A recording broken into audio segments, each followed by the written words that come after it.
As we're looking back now to see who's coming, it looks like in the pink now, who's that? This might just be an unassociated public runner who's just trying to join in the euphoria of HBH. Let's go. I don't think there's anyone that's going to be able to catch Adric Backmeyer today. I couldn't see anyone that looked like they were putting in a chase. So I think everyone that's on the sand, most of the people on the sand are people that Adric's overtaken already.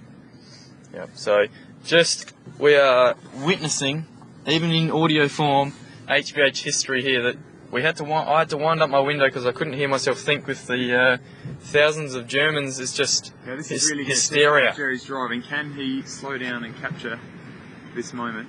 Adric Backmeyer. We're going to capture some go next to him. magic footage here. There's no cars at all behind us. We're just going to crawl along besides the great German hope. He is preparation has taken us from he's asking the crowds to part ways. There really is just mayhem on the Esplanade here. His preparation has taken him from all the way back from Berlin in 1988, possibly 87 when Adric was born. It's been a long road. Could today be his day? He's looking strong. Dale's capturing some great footage here. As I look up ahead, I can't really make out. Certainly some female runners. It looks like Jack Angley. Possibly Jax Angley. I think Jax Angley is winning the women's race.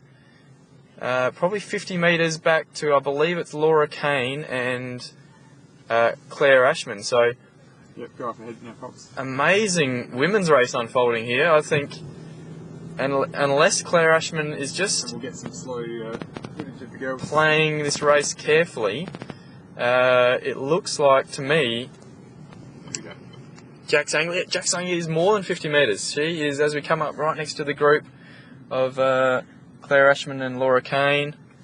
A bit of encouragement there from her boyfriend and Jackie Shah. They both look relatively comfortable. Just laying still further up ahead, and there's Jax Angley. Jax Angley, yeah. So the gap is about 50 metres, maybe just over.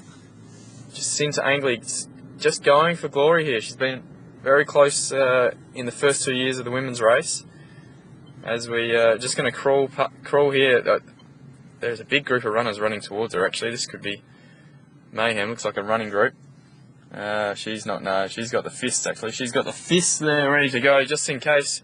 With the commercial running group, who are clearly trying to just catch the running glimpse. I think it's been promoted as chaotic here. Let's get some footage. This is chaotic. Dale's going to have some fantastic footage. There's a group of fists are going to fly here. Jax has got her 30 to 40 people, and Jack's running. No, she's taken the inside. Yeah, I think there might have been a couple of words exchanged there. Jax Angley clearly very fired up to Run for your life group. Run for your life while there. Well, I think a couple of those thought we were actually filming that, but I'm afraid there is a much bigger run in progress today, folks. Let's have a look up ahead, Dale. Can you see Jess laying ahead? We're right next to Jacinta Angley.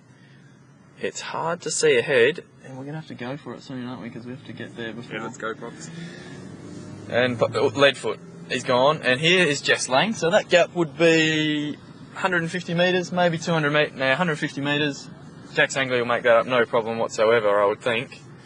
As we pull up next to Jess Lang, who is the HBH leader as we speak. Keep going, Jess. Yeah, she's looking okay.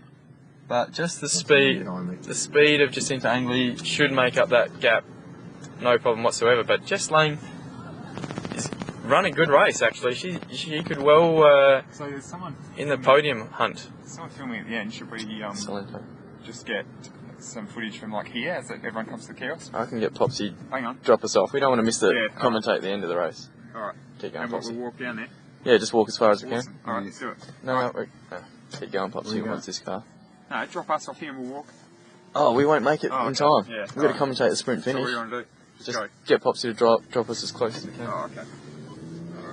So we are on this is the Broadway, I believe, Broadway, and the 50k speed limit is not being adhered to by Jerry Clarke. This is outrageous. If we end up in jail and miss the end of the race. It's not going to be My good. seatbelt back on. And we're coming up to a corner. Normally you slow down for corners. We have just gone around that roundabout at, I'm trying to see the speedo, 45 k's I think it was. We went through that one. Now this Popsy's car's in miles, that's 45 miles an hour around we've got dispensation. I'm not sure what Popsy's talking about. Authority to do what we want. I think at the moment, tell me if I'm wrong, it looks like at this stage we'd have a win to Jack Sangley and a win to Adric Backmeyer. Yes. No, Popsy's saying Jess Lang. It's going to happen. It could happen. That's not out of the question. But Jess Angley was just really motoring along the Esplanade there. I still wouldn't rule out Claire Ashman. If she's within anywhere close, she's obviously got a withering turn of foot. She's an amateur runner. I believe 400 metres is her specialty. So if I was Jack Sangley, I'd really be trying to put the hurt bag on right now and just take out any sniff that Claire Ashman has. Yeah, you don't want a sprint finish against Claire. The interesting thing, and probably a lot of the other runners were certainly very fearful of Claire going into this race, it must be remembered that a 400 metre race compared to 7.6 is vastly different. So I think Claire would have known that going into the race and probably wasn't as sure of victory as people were making her out to be. But yeah, I agree. If it comes to a sprint finish, she'll get this thing, but it's certainly about 150 metres to catch up. We turn onto the famous Jetty Road and Popsy's about to stop just around the corner. He doesn't want to get hit by the tram, which is a fair call. There's about 5 cars, just here Pops, 5 cars chasing Popsy, so we're going to leave prior to him probably getting arrested. Thank you very much for the lift, Jerry, and we're going to walk. Thanks, Pops.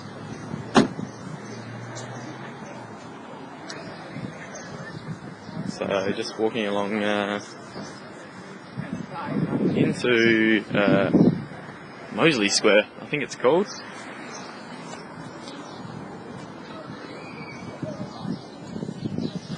And the race has been going for 24.5 minutes. Moseley Square? Yeah, we're in Moseley Square.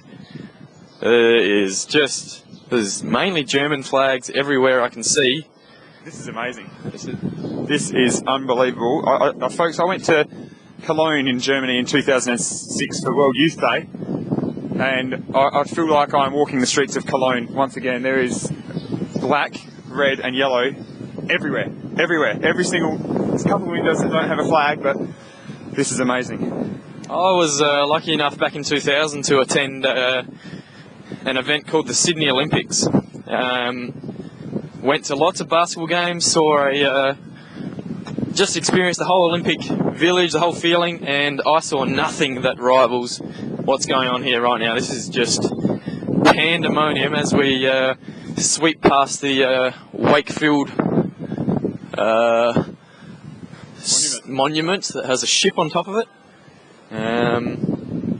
Huge crowd, just massive crowd gathered at the finish line here. Looking at the rolling... Josh Bergen, Matthew Atkins, just lots of celebrities, lots of... The rolling time moments at 44 minutes, so that's Jess Lang's time. Jack Sangley, or whoever the scratch marker, would be looking at 36 at the moment. There is... Oh, can you feel this wind? This is a strong headwind. It's a strong headwind. It's the opposite to last year. It was remiss of us not to talk about this, but there is an ugly headwind here.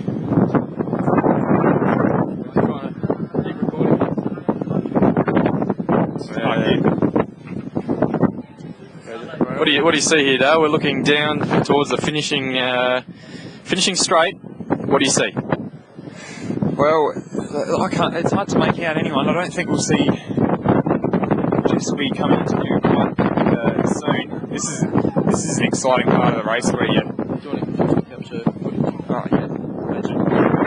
Bergen, just general good Samaritan. I think we can see this is unbelievable here. There is Jax Angley, I believe, Claire Ashman. Oh, she's chasing. 15 metres behind as they've got about 150 metres to go, and I'm going to pass over to Dale Clarke for the remaining 30 seconds. This is going to be unbelievable. Well, this is what we've wanted for every year of this race. Jax Angley turns that final corner. She's going to come past the wave statue there. She's got about 5 metres. Claire's gaining on her.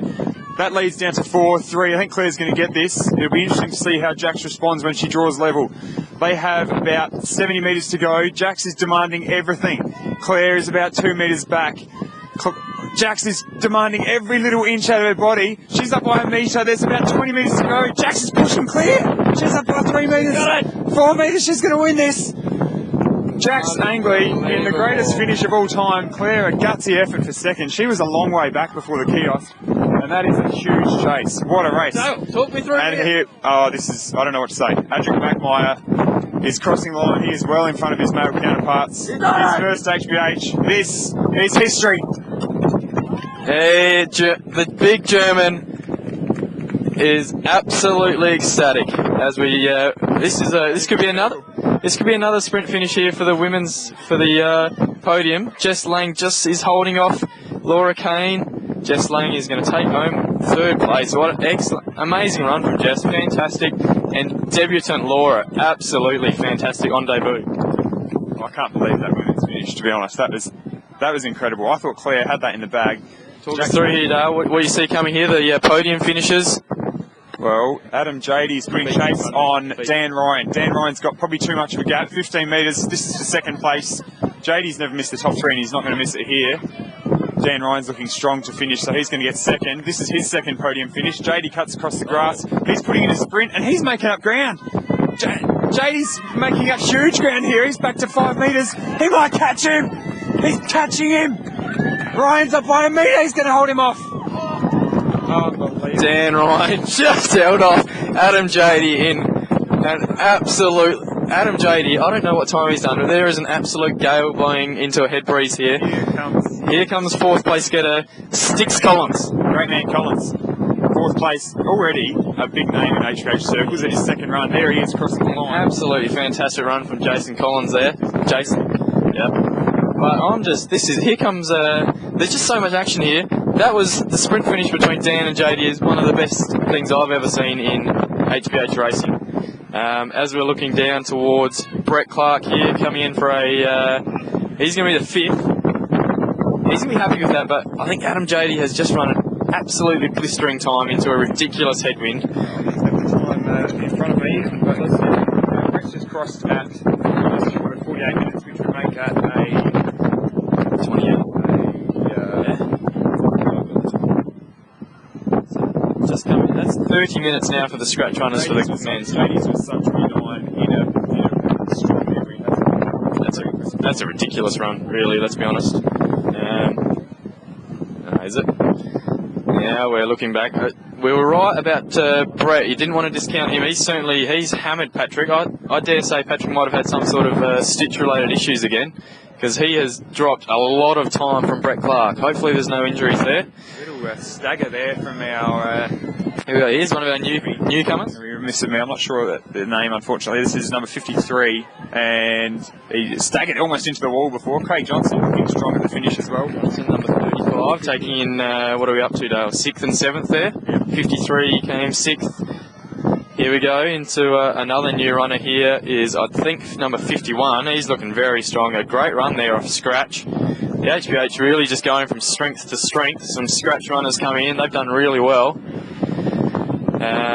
John Schubert, number 39. I think this will be coming in to round out the top 10. I reckon it's 10.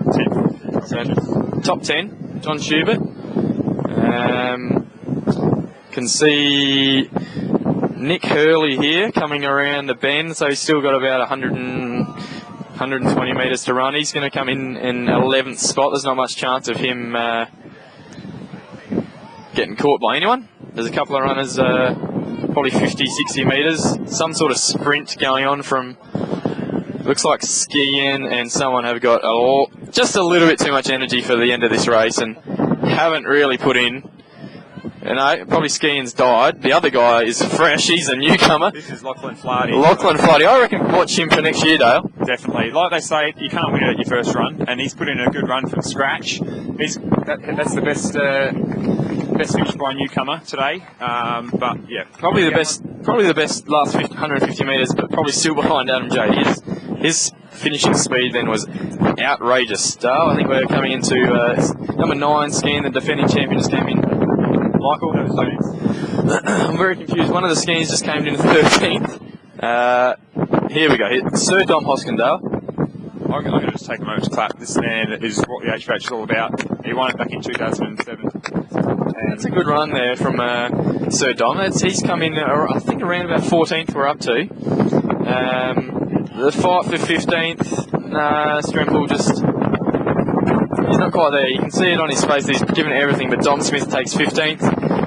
Stremple, it wasn't his day. The headwind doesn't help. He's come in 16th. And you can see it. He's in better shape than last year. He's run a better race than last year when he came 6th, in my opinion. The more we stand here, the more I realise how disgusting this headwind is. You can often when you're standing still, if it's not a strong wind, you don't notice it until you walk into it. But I can feel my jacket blowing against me. It's quite windy. Into a headwind, this would be disgusting conditions to be running in. The women's race, I think we're coming in for 4th spot. One of the newcomers. The double knee brace as Patrick Clarke comes in, I think 16th position right behind Stremple. It's disappointing. He's not happy. He actually punched the pole then, not joking. As Christian Hosking, 17th. Michael Skeen come in 18th. Yeah, this wind is really causing havoc for some runners, and a lot of people have had a bad day out there. I suspect Michael might have been hoping for more, but that's a good finish in a big field. He has been harshly dealt with on the handicap, but he would have, maybe been hoping for a bit higher. But I think that's a good effort to be top 20 when he's been stripped back like he was on his handicap. Absolutely. Rob Stremple just making a guest appearance down here in the grey sort of jacket. Just a celebrity of golf umbrella. Yeah, just a celebrity of general description. He's ready for anything. He's ready for anything. Rob Stremple, well played. Here we go. Here's a runner in a red singlet. One of Robert Trott. Quite a nice beard. His hair's flowing. Number 49. He'll be back. He's still going. I thought it was going to the end of the jetty. Ben Ryan. Talk us through Ben Ryan, though. He's a character here. He is, and that's a strong finish. I reckon he would have rivaled his time from last year. That's a good run. Ben Ryan, to me, he's a fitter man than 12 months ago. It's what the HBH is all about. He'll win one. He may well win one because he's committed. He's been training. He's playing tennis. It's just good stuff. He'll get a top 3, I think. He might win one, but I think he'll get a top 3.